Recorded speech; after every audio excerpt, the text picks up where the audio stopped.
Welcome to the 2-Month Review, the weekly podcast brought to you by Open Letter and 3%, in which we take one book, giant book, break it down section by section, talk about it, analyze it, have fun. I am Chad Post from Open Letter Books, joined as always by Brian Wood, author of Joytime Killbox, which officially released yesterday. That's right. Thank you, Chad. Appreciate it. Congratulations. And we are also joined by Vanessa Stauffer. That's Stauffer. Right. I just asked you, and I was like, froze up. From I'm out of here.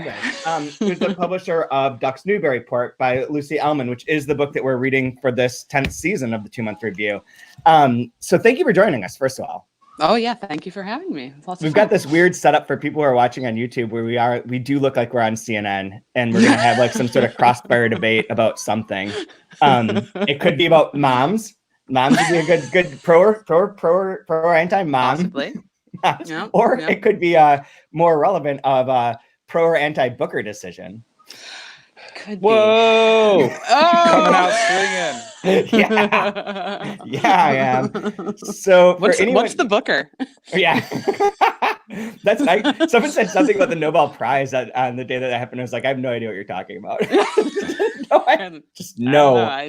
No. For anyone who does not know, the Booker Prize was given out on Monday. Mm-hmm. Yeah. Monday. Jesus. Canadian Thanksgiving. Was it really? It was Canadian Thanksgiving. Yeah. That's why they gave half of it to Canadian. It makes sense. That's right. Now. That is what happened. It's a cornucopia. Oh my God. So the Booker Prize is given out to two people, which is not supposed to happen at all, because they had been a ruling in 1992 when they split the prize that this would never happen again, and that the jury was given the mandate that you choose one winner alone, but this jury was like, nope, not possible. So the two winners were Girl, Woman, Other by Bernardine Evaristo, and then Testaments by Margaret Atwood. And this was a big hubbub on the Twitter because it seemed insulting to everyone involved in the Booker Prize for a variety of reasons. Margaret Atwood no one thinks that she really needs it. And it feels like a little bit like, well, okay, I don't know. I don't know. And then it's weird that Bernardine Evaristo is the first Black female to win the Booker Prize, but it's being split, which feels uncomfortable. And then also related to that, The Guardian had a headline that was something to the effect of like, Booker jury chooses like grand worldwide publishing event and obscure novel for winners. And it was like also insulting. Like everything about it felt insulting. Yeah. And most importantly, the book that should have won, or in some people's opinion, did not, which is unfortunate. Although Lucy had a great quote before the announcement, where I don't know how the whole thing works. I've never been to it. I don't really understand it, but it sounded like they interview everyone on a stage beforehand, and then she said something like, "Well, it's time for men to just shut up." Yeah. They do a sort of lengthy publicity tour, several events leading up, and maybe it was the Sunday night event or the Saturday night event. Oh, okay. Yeah. That was her. It was her response to one of I think the question was about, there have been repeated criticisms, statements from male reviewers that, well, this book is great, but it could have been shorter. And so that was her response. Well, it could have been, but men could also just shut up. Yeah. That's what I love when we talk with Dan, and they did another edit of it, and there was like 30,000 words. I've got 30,000 more words I'd like to add into this. All right. So here's another book I'm putting in here, and y'all suck it if you don't like it. It's so good. I loved it. That's actually, I actually brought this because, because I have questions for you, Vanessa, but this is the first way I knew that. So you wrote this, correct? Yep. Okay. So two things to build off of what you said, Brian. I looked at this galley. This is the galley, which is only 728 pages. So it's much shorter. And I tried to look at like where we were in this galley, and I couldn't find it, but we're definitely not on page 231. Like it's way earlier. So there's been a lot of stuff that's been added into the section that we've read so far for our version. But the way that I came across this book, I'd heard about it, I think from Dan or from maybe Publishers Weekly or Self-Awareness or something about how it was so big. And then I saw your copy, which I will read it because we have not read it on this podcast before. And this is a bit long, but it is well worth it. The fact that the author says the main plot of this book is the lioness and not the Ohio mother baking tarts tatine or worrying about everything. The fact that pollution, gun violence, ACLU, BLM, DAPL, KFC, MAGA, SJW, WMD, what we've done to animals. The fact that this book is so important, I don't even know how to write copy for it. The fact that my publisher calls it Moby Dick in the Kitchen. The fact that it's really called Ducks Newburyport. The fact that does anyone even read copy? The fact that what if they do and it just ruins the book for them for good? The fact that what good does worrying even do? The fact that she worries about that DuPont poisoned all the water and the polar bears are dying and teenage girls are obsessed with morning routine videos. The fact that some woman said you should tidy away all your books if they don't spark joy. The fact that what would she do with this one? The fact that it's so big. The fact that the Guardian, the Observer, and the Herald Scotland all name it a book to watch for in 2019. The fact that the Guardian calls it a, quote, wildly ambitious and righteously angry portrait of contemporary America. The fact that the Evening Standard says, quote, reading Ellman is like finding bits of broken glass in your lollipop. The fact that doesn't sound very joyful. The fact that the Telegraph suspects Lucy Ellman, quote, might be some sort of genius. The fact that the Guardian has a lot to say about Lucy Ellman. The fact that they also say, quote, it's somehow hard not to be optimistic in the hands of a writer so angry and intelligent. The fact that maybe sometimes books should spark anger. The fact that V.S. Naipaul said, quote, if you want to write an important book, break the forms, break the forms. The fact that this book breaks the forms. The fact that John Metcalf said, quote, it's one of the most original and involving manuscripts I've read in years.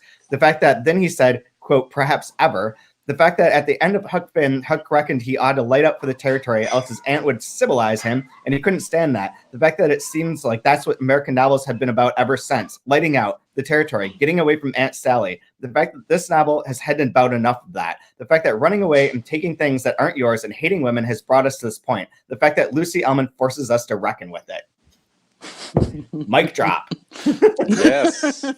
Well done. How did you tell us about how you came to Biblioasis and your background and how you came to write that? Well, that's a lengthy story. Cool. Well, I came to Biblioasis. I've described myself as a chronically underutilized university lecturer for a long time. I finished my doctorate in 2008 and was a lecturer then, and then found myself 10 years later, I was still a lecturer, and I saw an advertisement for a paid internship at this local publishing house called Biblioasis, and I thought, can I be a 39-year-old intern? And it turns out that I could. Nice. And then I could learn a lot of things very quickly with a very good teacher. So I found myself working mostly in marketing when I went on full time.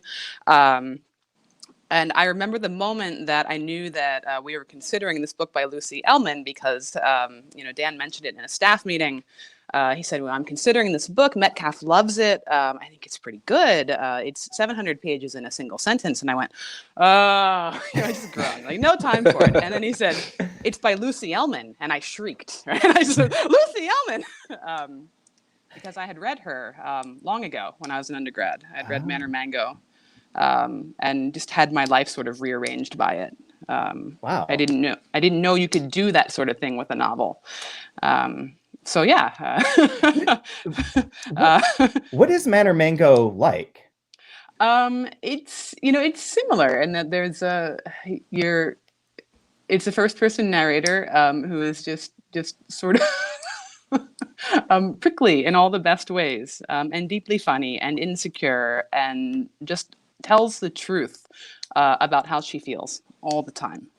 Which is, I think, one of the marks of Lucy Ellman's work. Not just her fiction, but we've seen some of her essays, her op-eds and editorials in the last couple of weeks, last couple of months as the book has rolled out. And one of the things that's, I think, most profound about her and her work is that she has absolutely no qualms about simply saying things how they are. Mm-hmm. So that does come through in this quite a bit. It's really. It's really striking and really, really fun for that reason. Yeah, well, that's what I found. But were you intimidated by the idea of having to help market this book? Oh yes. So you've got Dan on one side saying, like, if we don't sell 27,000 copies, this will bankrupt everything. Oh, we didn't make know that happen. We hadn't even thought of that part yet. Oh man.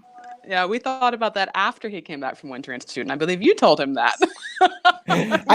Oh, whoops. That's funny. I remember you talking about this book when you came back from Winter Institute. I thought, oh shit, we're gonna have to do that on the podcast. Like that, a giant book that's one sentence, and then he read your copy that you. I was like, I'm actually down for that. That sounds cool. I'll give it a shot. Good. Therefore, I sold the book. Good. Yeah. That's one copy. Yes. Yeah. It worked. Success. It really is an incredible book, though. Like, it's, I wonder, like, I mean, you already knew her, which is exciting. I knew her name vaguely, but mostly through her dad, the James Joyce, because I read that book like last summer or the summer before. But I wasn't familiar with her fiction entirely. And like, it doesn't take many pages to just be like, this is a masterpiece. This is fantastic. And get everyone excited about it seems like it should be pretty easy. Was there anything related to that? So I don't know how many people that listen to this we have another podcast, the 3% podcast, that's a little bit more about book selling and publishing things. And this is more about the books itself. But as someone that was doing marketing, what kind of challenges or things did you see with this book that either made it kind of daunting or that you thought, oh, this is a great opportunity. We're going to be able to get a lot of good attention for this. I mean, it's fortuitous that certain things worked out, but I know that you probably had like a whole structure and a plan and idea of like what could happen for this book before any of the Booker Prize stuff happened. Well, I think, our biggest fear and also what we saw as maybe one of our biggest opportunities was the size of it. Yeah. That it's a hard sell. It's a hard sell. A single sentence novel is a hard sell, let alone one that is 700 pages and growing. But we did know that we had we do know there's a market for people who like big books. And so we knew we could lean on them. We knew that embedded in some of the criticisms we anticipated, the fact that big books are traditionally the domain of male writers, the sort of, right. I'll just say that, period. And we realized that this was something new, and that this was very much in its, I don't want to say it's politics because it's a political book, but in its execution, very much a feminist book. So it was remaking the form in an important way. And we knew also that, well, it was 2018 and perhaps people were ready to listen to women for longer periods of time. So we started kind of thinking through, some of the comparisons that came up immediately were Moby Dick. And I started thinking a lot about the form, having studied the novel, having studied American literature as a graduate student. And that was where the Huck Finn thing came from in the copy. But I started thinking about all the various things we could compare it to, that it sort of felt like a Ginsbergian howl without the rage. Well, why no rage? Well, because women aren't allowed to be angry. And this sort of led us into ways of talking about the book, primarily through the form for me anyway. Interesting. Brian, I thought you were going to say something.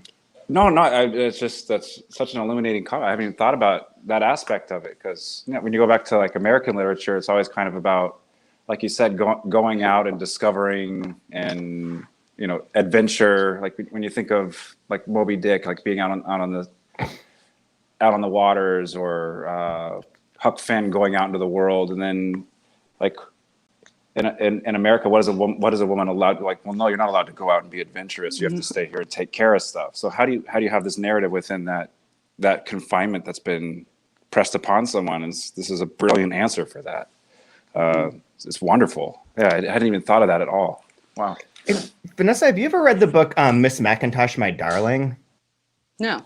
Okay, I have not either, but Delkey had published it years before I started working there, and I have both volumes. It's a 2-volume. They reprinted it, but as a 2-volume paperback that's giant too. I think it's like considered one of the longest books written by women in American writing, English writing. It's super, super long. I don't even know. It says it's 1,198 pages. That's not quite as long as I thought it was. It's pretty long. It's That's pretty okay. good.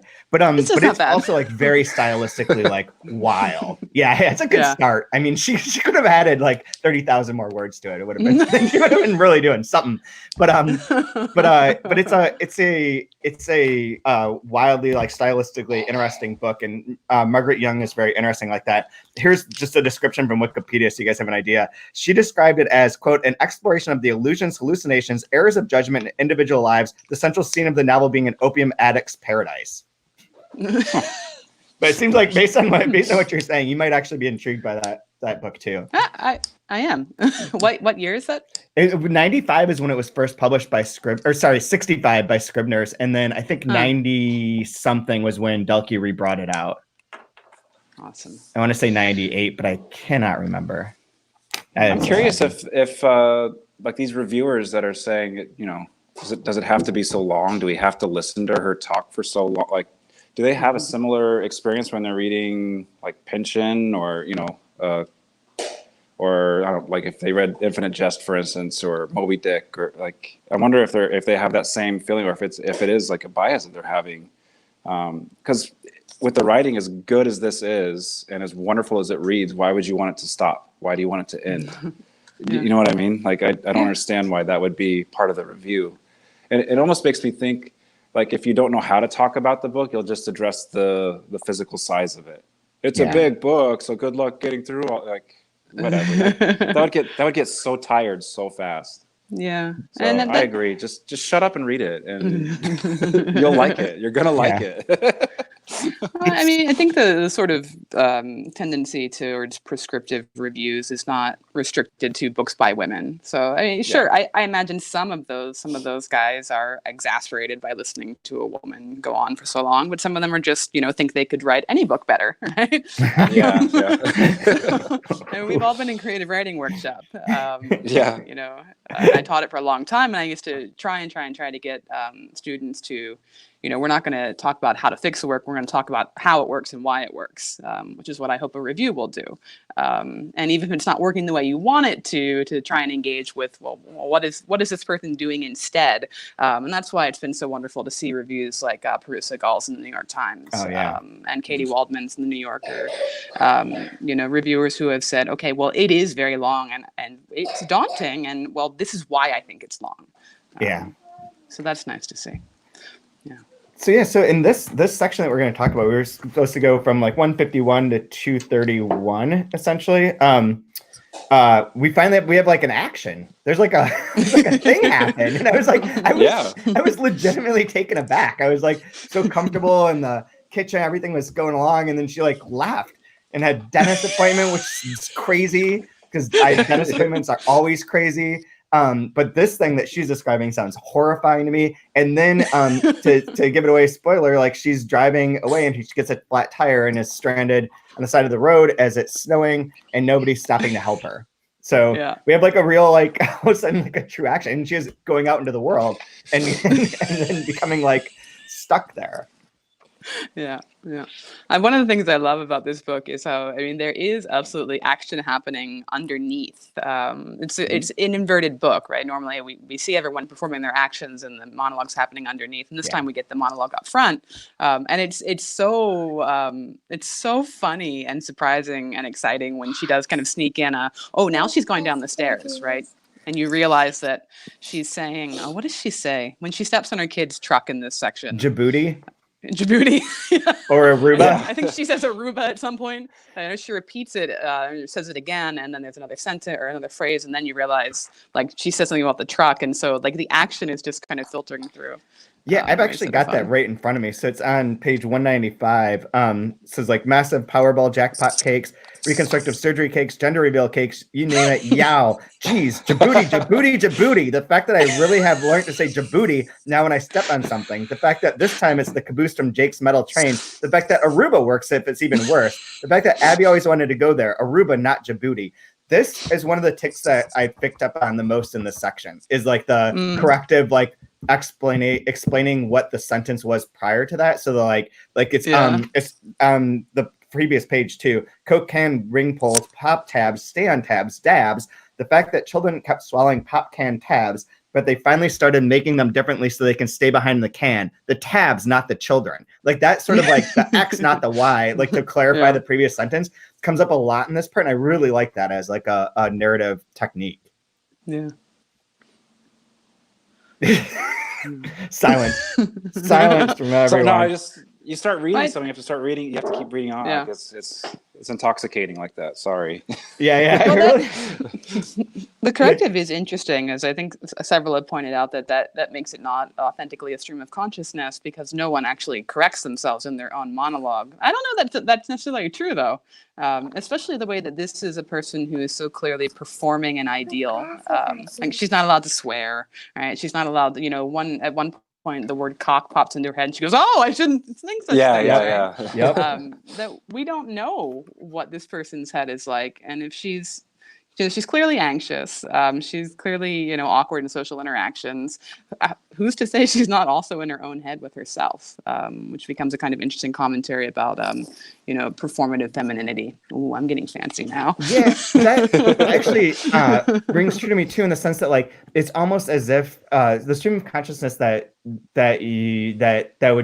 people would prefer to criticize that or say this isn't stream of consciousness is weird to me in some sense, because frequently I feel like if I'm thinking in my head, I feel like I'm talking to someone. Like in a lot of ways, like if I'm just letting thoughts go, I feel like I'm telling someone that. So I think that corrective thing would come up in other people's minds where you're like, no, I'm telling this, like I'm performing it or saying it. I do this a lot when I'm trying to figure out how to write posts for the website, of like running through my head like how to say it, and then I'll have to change it to for some imaginary audience or whatever. But I think it's cool. I think it's a nice. I like it. I think it's funny a lot of times. Yeah, it is. Yeah. This section, even with like all the horrible things, the flat tire, no one helping, the attempted rape, which is very, very. It's in there a few times and it's pretty intense. The hygienist, the sandblasting of the teeth, everything's like there's like horrible things, but this section was incredibly funny to me. Everything about it. Like the teeth thing was actually one of my favorites. Son 205. The fact that it cost $50 just to have Jake's teeth counted and $150 to have my teeth sandblasted to smithereens. The fact that I'm surprised I've still got any left. Teeth, not dollars. Your mouth, your money. The fact that I could have counted Jake's teeth myself if they really must be counted. The fact that my math isn't great, but I can do that. That's one of my favorite bits. She really gets into her Julie and Julia hatred in this section too, which I appreciate. Yeah. Have you watched that? So you guys have seen this movie? I know of it. I haven't seen it. I watched it on a date once with an ex-girlfriend, and I was like, this movie kind of sucks, except that I really like Amy Adams. Like I was like way into Amy Adams at that moment in time, and like that. I was like, okay, we can watch this movie. It's fine. Because is it the husband that likes the Amy Adams scene and she hates the Amy Adams scene? No, I think they both hate it. I think they both hate it. Okay, they both hate it. Yeah, but they like and I hate Julia it too. Child. Being There was the one where she hates that her husband likes being there and she can't stand Shirley MacLaine and got my movies mixed up.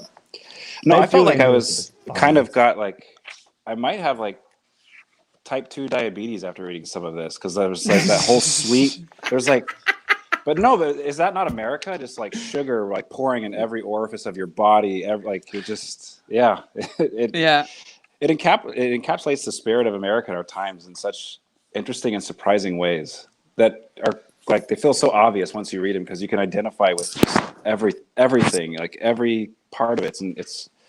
I don't know. I'm continually speechless reading this.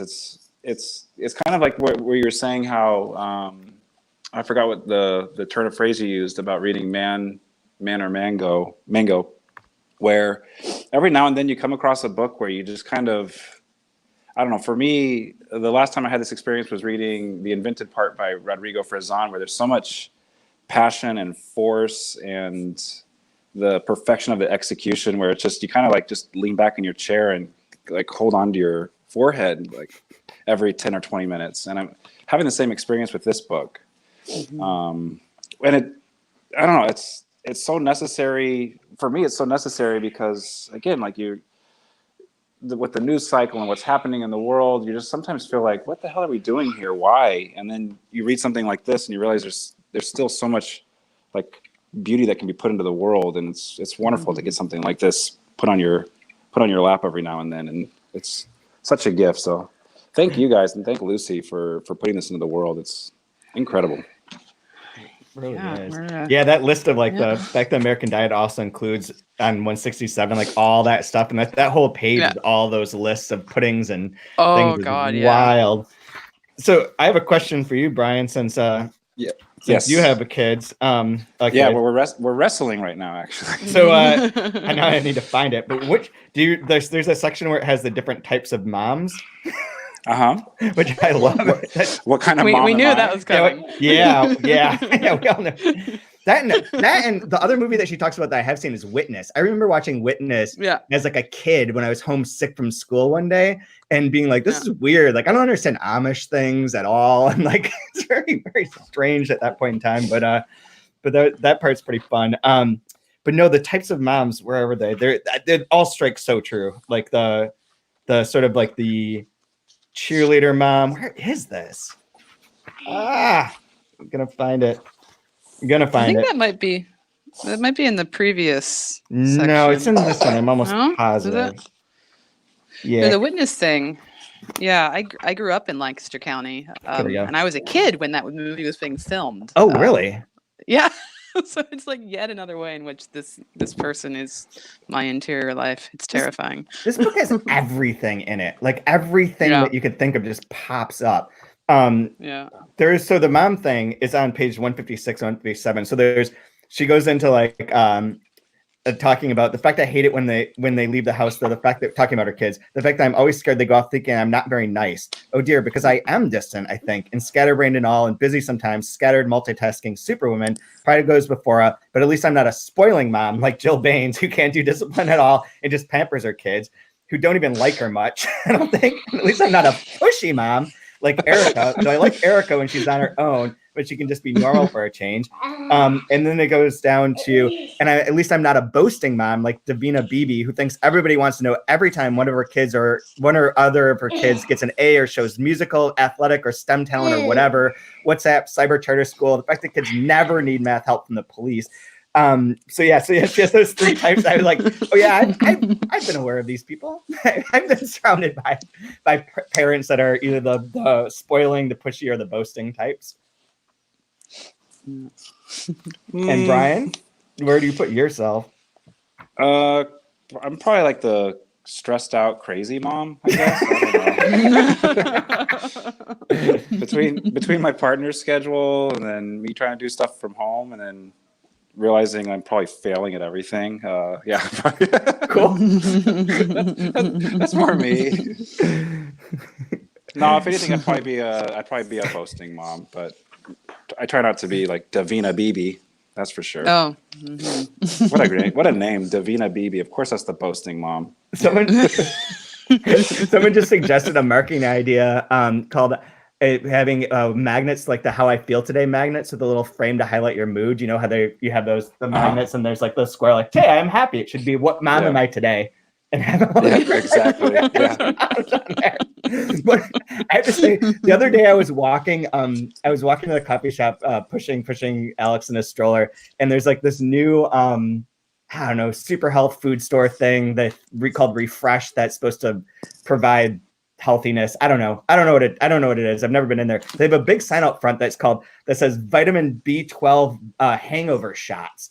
And I was like, what the fuck is B12? And then the next day I was like, what is B12? The fact that I'm not sure that B12 is, or if they're supposed to have it or not. And I was like, yeah, exactly.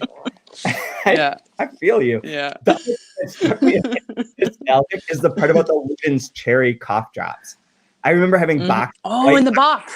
Yeah. Those were just candy. Those are not medicinal in the least.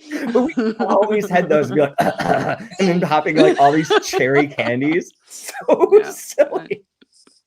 And your tongue would just absolutely go numb. Like there was something wrong in there. Like one of the little gifts in here that surprised me. It was actually on page 150, right before we started. She's done it a few times where she quotes the Nabokov Lolita picnic, lightning. Yeah. And it's funny because I always, again, like, how do you teach writing? You have to, like, I don't know, pick some things and, you know, stick with it when you're teaching creative writing to new writers. And I'm always harping on, like, can we not have so much backstory? And I always point to this, that section in Nabokov, like, this is the backstory you get of his mother and how she dies. And it's picnic, lightning. And that's it. That's the entirety of it. And so it's so fun seeing her put that in here. Several times. Just again, like, there's so many fun games and neat wordplay and juxtapositions, and there's so many. There's so many threads that then bear out. But there are also things that, I mean, this is a spoiler, but there are some things that are repeated and you never get to the bottom of them. Do you want to know one? I can tell you. Yes, but I don't want to spoil it. The bee in the barn at bread loaf, which I kept, thinking, all right, what's the bee in the barn at bread loaf? Because bread loaf gets my attention. Having been a writerly person, and it's just there. It's just there. Nothing ever comes of it. That's cool. Yeah, kind of amazing. We were talking about the bread loaf parts, like, ooh, I wonder if she actually went there and has, like, a little, this maybe some sort of a. Unless, I mean, it's possible. I haven't finished I have not been all the way through the 30,000 word edition, so it may be explained. Maybe. I may have led you astray. So now it's even more exciting, eh? No, yeah, that's interesting. Yeah, there we go. I like it. Yeah, the bread loaf thing always stood out to me because I go there every summer, and that's great. And I know that big barn. I don't know about bees, but I know about the barn. So I got very nervous about bread loaf, given its previous reputation. I thought, oh no, what happened at bread loaf? This is another one of these stories. But no, I think oh my God. I think it's just a bee. I think the bread loaf that I go to, the translation bread loaf, is not the same as the August bread loaf. It's been reformed by a former classmate of mine, so don't worry. Really? It's Wait, okay who's your former classmate? Jennifer Groats. We were at University of Houston together. That's who I'm going to meet in like 15 minutes. Really? Yeah, she teaches here. She's used to be our poetry editor, and I'm going to talk to her about everything, about catching up and everything. So yeah, that's funny, ironic. That little side note for anyone listening. Smallest of worlds. Yeah. Wow. Well, tell her good job with bread loaf. I will do that. Absolutely. I was gonna say this section is funny, but it also has some very dark, violent stuff in it too. Like aside from the rape, there's a part of like the it has something about like the guy who cuts his wife's parachute, and then she falls and like breaks all of her bones but lives. But like all like there's so much of the violence of like 50% of the people that are shot are from domestic partner. Like, yeah, the fact that some husband in England purportedly sabotaged his wife's parachute before a jump, but she survived. The fact that she broke every bone in her body, but she survived, which is interesting. But yeah, I think it's such a good balance between that horror. And one thing that you mentioned, Brian, of like how it's so American and like all the stuff that's going on, like to read this in light of that crazy ass Trump video of shooting all the people came out is like the most like shocking and like do you know what this is, Vanessa? You look like you don't know. I don't look it up. I don't encourage anyone to watch blessedly this. insulated. Just don't watch it. But I believe it was at a fundraiser. They showed this video supposedly that was someone had made of like it was from a movie, right, Brian? That's from the movie The Kingsman. Yeah, and there's a scene when this like spy guy, he's in a church, and then like they have some sort of thing that makes everybody go crazy and become violent, and he has to kill everybody in this like very stylized fashion. So they like shooting and stabbing and fight, and so they put Trump's head on the guy that's killing everybody, and then they took kind of like in a meme kind of way, and then all the people he's killing are like CNN and Barack Obama and Black Lives Matter, and so he's going through he shoots Black Lives Matter like point blank through the head. He grabs somebody in the head and shoots a Black Lives Matter logo through the head. Like it's horrific. It's literally the worst thing I've ever seen.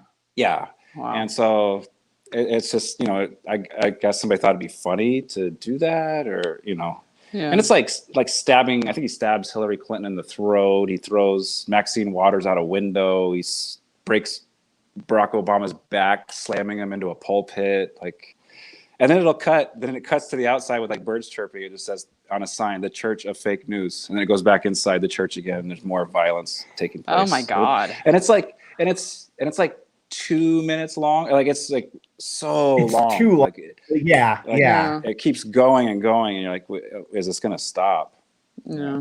It's wild. See, there you go. All of this stuff That's my critique of it. Could we have made it shorter? Could it have been a little bit shorter, please? Does it have to be this? Does it have to be this long? Does it have to be this gratuitously violent? Are we really saying anything? Yeah. Jesus. Yeah. Yeah.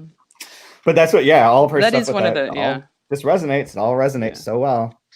Like, I like this on like page 168 with the violence, the way she does violence with, like, in such an American way. On the middle of the page, it says, "I mean with a laugh the fact that a lot of boys tell girls to kill themselves, and it actually works. The fact that they keep shooting all the grizzlies in Yellowstone, the fact that they've been taken off the endangered list, the fact that we won't be content until we've killed absolutely everything, including ourselves. But I shouldn't think that way. Dear me, the fact that it's not good to be negative. PTA meeting." Yeah. Yep. Right, like that juxtaposition of like, oh, I should be thinking like, oh, PTA meet, like violence, PTA meetings, and every thought in between. Like, that just, it just really hits home. Yeah. It gets quite dark in places, and that's part of the kind of tremendous power of it, is that it goes from this, in this section when she does begin to talk about the attempted rape, and she starts to give us more detail about what is the word for, I don't remember the word, the term for, the guy just loses it and kills his whole family because he doesn't want to be divorced, and those stories start coming back again and again and again, and she gets deeper and deeper into her location, into Ohio and the landscape, and the history of it, because she's a former history professor, right? So she knows all these things and she's living in the middle of them, and part of the question I think here is, what do you do with that knowledge? Lucy has said, well, she doesn't do anything, and this is her criticism of this narrator. But I think it's also one of the reasons this book has had so many readers, that it's so familiar, that sort of like helplessness. Like, yes, I know all these things, and now what am I doing about it? Yeah, absolutely. Yeah, I did notice this section felt, for me reading, there's much more of like an undercurrent and like it's sexually charged as you're reading through this one compared to other parts. Because there was the, when she's making all the pies, there's the wordplay with pie and sexuality. I'm trying to think where actually there's. Yeah, she also talks about the. I think fact it's on that 180. Oh, go ahead. She talks about the one that I was just looking at, 213, the fact that I wish Leo and I had sex some more. I do. The fact that I think our problem is neither of us is good at initiating. Like, that comes up a few times. I mean, especially in relation to like her being on the side of the road, waiting for someone to help and being like, well, if I was like this attractive young person, someone would stop. And then she's like thinking about like, well, women over 40 are still women, guys. Yeah. The fact that, guys, women over 40 are still women. And I'll do one more and I'll go back to you, Brian. 214. The fact that I think a lot of middle-aged women are wasted because men have all these grand ideas about what we should all look like. The fact that it's just like a habit or something, reflex, Playboy. The fact that it's almost a form of elder abuse. Seniors, if you think about it. But you can't make people fall in love. The fact that you'd think not having to worry about pregnancy anymore with an older woman might be seen as a bonus. But then, of course, there are all the mood swings to deal with, the hot flashes too, and maybe plastic surgery, which is expensive. And on the following page, she comes with her idea. Maybe people would stop if they thought she were attractive. How much time do I have left before I freeze to death? The fact that, do I have to write a sign or something? I am nubile. I am Kluchman. Like, I'm sexually viable. Save my life. Right? Oh, man. And then I think right after that too, she was like, "Oh, but wait, I'm freezing." Yeah. I need to get in the car. It's like, I can totally take. Nope, I'm freezing to death. Just kidding. Yeah. Or Dorothy Parker's husband left her for a younger woman. Dorothy Parker? Like, yeah. What? You're leaving Dorothy Parker for what? For why? Exactly. I love that part too. I do think that one thing that I don't know what it strikes me as unique in a way, but I think it works really well in here is that she's like really in love with her husband. Like it's not like they're like I almost like half expect it to be like some sort of like discord or whatever, but instead she's like, no, he's really good. I really love him. He loves me. He treats me well. He's always like helping me and being nice. And it's like, it's interesting. I don't know. Like, I feel like most books don't do that. Like under normal circumstances, it'd be like, oh, well, this has to have some sort of like, he's an idiot and doesn't appreciate her. Or that's part of her anger or something. Instead, it's like the opposite of that, which I think is cool. Yeah. And then that's all going to change. You're going to tell me. You're like, yeah, wait till you get to page 700. No, don't worry. Don't worry. You're safe with Leo. read that first paragraph for her next book coming out. That was awesome. Did you see that? No. Somebody tweeted out the first paragraph of her next book. Really? And oh yeah, it's a banger. It's really good. Like, of course, the writing's incredible, but it's amazing. I'm on my phone, so I can't pull it up. But yeah, she leaned into I think it's time for men to end. It's kind of the. It's like, and the weird thing too, after reading that, I chuckle. It's like, cool. I cannot wait to read this book. But then I just read an article. It doesn't have very good science behind it just yet. But they're saying in high stressful times, women are giving birth to more women and not men. And so we're so as things become more stressful, chromosome, we're getting more women as things become more unstable, and God, are they getting more unstable? So yes, I guess we need to kind of realize perhaps the future is going to be female, whether we like it or not. So get with the program, boys. Assuming we have a future. Yeah. Oh, are you? Wait, I think you're talking about the Scum Manifesto. Yes, was that not? Yeah, that's not hers. That's but she bought it for. Yeah, she bought it for Galley-Beggar Press. Got it. Okay, got it. And so they ran the first paragraph, which is life in the society being at best an utter bore and no aspect of society being at all relevant to women. There remains to civic-minded, responsible, thrill-seeking females only to overthrow the government, eliminate the money system, institute complete automation, and destroy the male sex. Ironically, this author that we're trying to publish read part of this at her event in London. Yeah. Sorry, I totally. Everything keeps coming back together. Everything's connected to this book somehow. Yeah, my fault. I apologize. I mean, it's like 6 degrees of Lucy Ellman now. Right? Yeah, Forget exactly. Kevin Bacon. Yeah. Very true. I forget. There was one other thing that I thought of that was like important I wanted to mention to you guys, but I can't think of what it would have been. Oh, no, I do. It was not important. It was for you. So with the advertisement for the Let Them Eat Cake, did you guys check this number or this the number at all? Stop. Because I'm tempted to call it and see what happens, but I really love that 8morecake@mom.com is the email address to order stuff. That's beautiful. Shouldn't we? We should buy that domain, shouldn't we? Yeah, mom.com. Really slept on that. We bought one yesterday. We bought. Oh, you would want to know this because we're doing the book together. But ontimeandwater.com we bought yesterday. Oh, that is good to know. Thank you. Good work. You're welcome. We did want to put 100%. like tear off strips on that flyer, so you could actually tear off the number. That'd be super cool. It is in color too, but we couldn't print it in color, tragically. But it does exist in a Word doc in all its full color glory. That's wild. It's so great. It's so Word created too, with all those the symbols. And I wasn't sure go ahead. No, we thought about using it as our art cover. We actually did a mock-up of just the cake flyer, but it looked a little too 8-bit. Is that the video game term? Yeah. Interesting. I looked up what a phaneropita. I'm not Greek. I apologize for the pronunciation. Cake, that very last cake. Mm-hmm. And the interesting tiny bit of history of that is it's actually made for this. I think it's like for the patron saint whose mother was a sinful mother that was mean to the poor. So it's actually a cake where the name has something to do with a sinful mother. So again, I don't know if it's the mom thing somehow getting weaved in there again, but it's just I went down a rabbit hole of moms again. There you go. Mom.com and oh yeah, oh yeah, I'm there for that. It's like one of those John Donne poems. Yeah. Where it's like the shape of an altar when you right. Oh, George Herbert. Yeah. Yep. Yeah. Oh man, so I should probably wrap this up, so I have to go see your former classmate. Do you have a favorite line from this section? Favorite line and or phrase?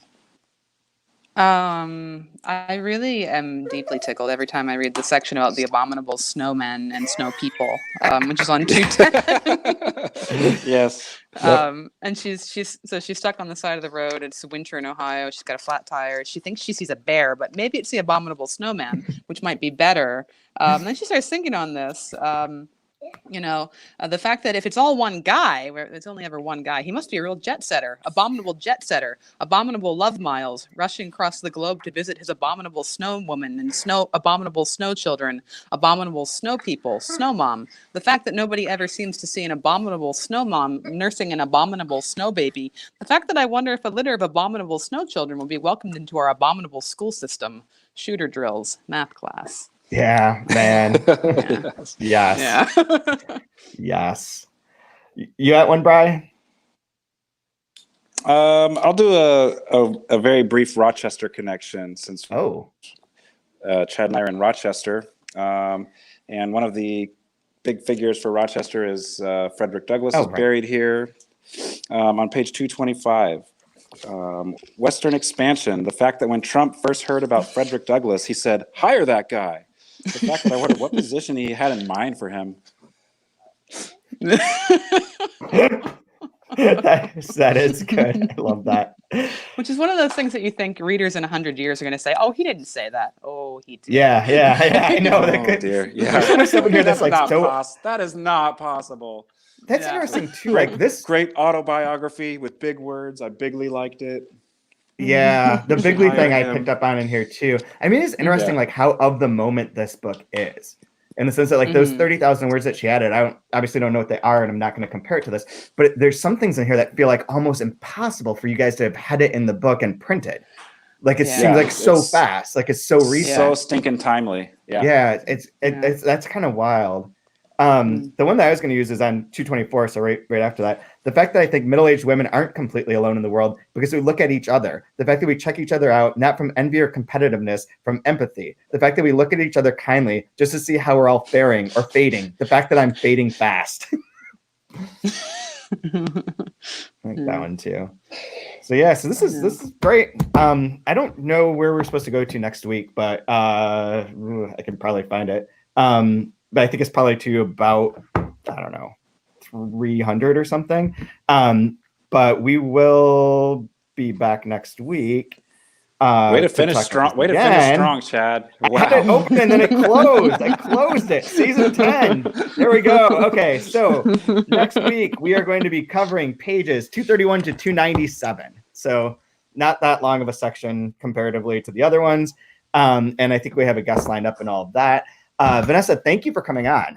It's very fun to talk to you. Yeah, thanks very much. Again, congratulations on writing this copy. This is like the sort of thing that you can just like be like, I'm done. Now I need an intern to write the next copy because I won the game. I won copy.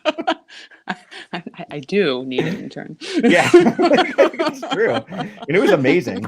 Anyway, very cool. Well, that's too fun. Thank you again. And Brian, it's always good to talk to you. I'm sure we'll be in touch soon to celebrate your book. Everyone go buy Joey Time Killbox.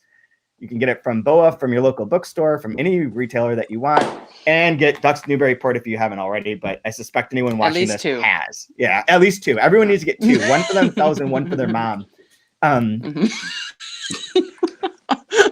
We could probably end it there.